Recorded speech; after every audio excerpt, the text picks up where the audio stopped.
Okay guys, so you've seen my little basement workout area. I've showed this to you in one of my other vlogs. Got the ping pong table, weightlifting stuff, all that. But I've always talked to you guys about the importance of foam rolling and how it can help. I wanted to show you, basically how you should be doing it and give you a little quick rundown. So this is a foam roller. Jason, how many times have you ever foam rolled in your life?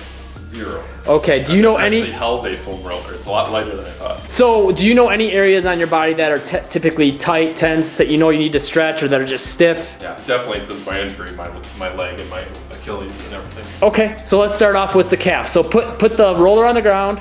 I want you to sit on your butt. Put that spot where you think it's gonna be tight on the foam roller. Okay, now, basically you wanna lift your butt up off the ground so most of your weight is on that spot on the foam roller, most of your body weight. Sure.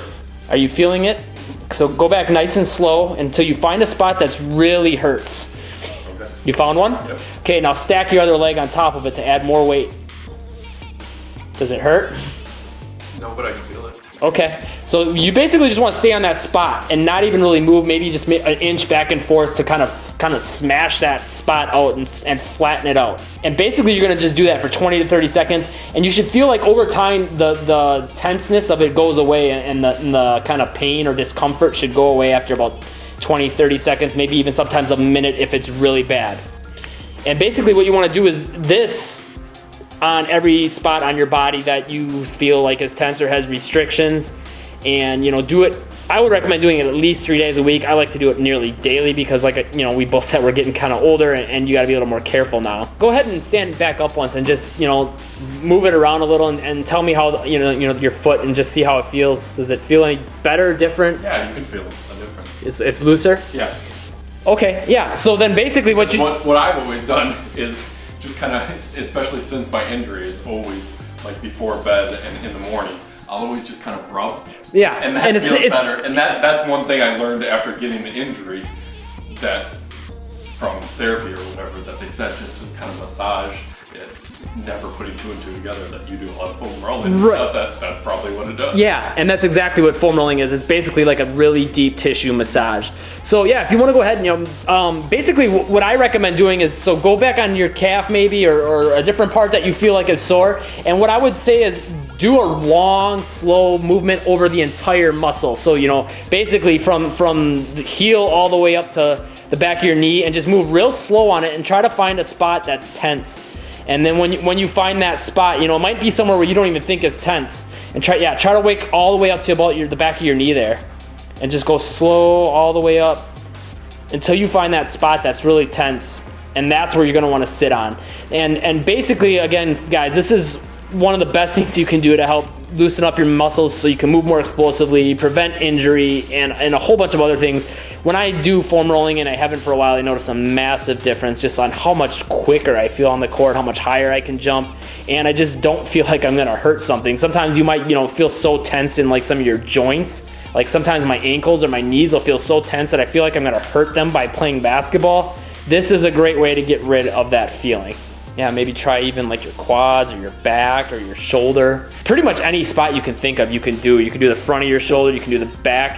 When I've had my arm issues from my Achilles from being on the boot so long, so where would I do for something like here is where I've had the most issues. Okay, so yeah, maybe you want to try that, and then a lot of times too, you might want to try it on the exact opposite side. Okay. So maybe on exact opposite on the front of your shoulder too, you might want to try. So maybe try the back first and see how that feels and see what it does for you.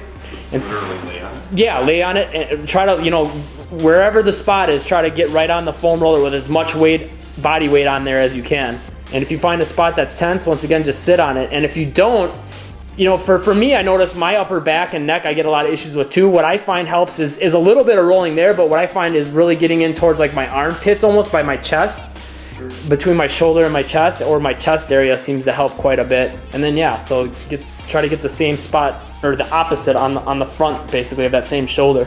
And that might be hard. And you might want to even try too, flipping the foam roller so it's more like parallel to your body and trying to get into the shoulder, because you can kind of dig into that shoulder joint a little more that way. It's kind of hugging it? Yeah. Oh yeah.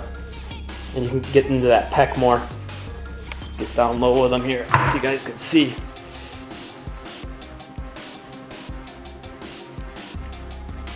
Yeah, you can already feel it just kind of spreads Yep. everything out. Feel how it kind of pushes that muscle apart and kind of flattens it out from getting those little knots in there, getting rid of them. This is a lot harder than I thought. Like, not difficult, but this material. Yeah. I think it'd be like real soft. Well, there's different density ones. I have one that's like almost kind of like memory foamish. It's kind of marshmallowy. Yeah. Once you've done more foam rolling, you want to move up to more dense. Like I even use a PVC pipe sometimes. Sure. But yeah, that's something that you want to do gradually and work your way up to. So yeah, I mean, if you don't have one of these, definitely I would recommend you get one, Jason. And for all you guys that see this and see, oh, maybe this will help me, I can almost guarantee it will help you. Check out the link down below. I'll have a link for where you can get a foam roller, and do it at least 3 times a week, especially just, you don't have to necessarily get your entire body, just the areas that are really nagging to you. And then, maybe once every week or a couple weeks, just do more of a once over on your entire body to get all the spots that seem, maybe not necessarily so bad, but just to kind of keep things fresh in your body and get new blood flowing in there.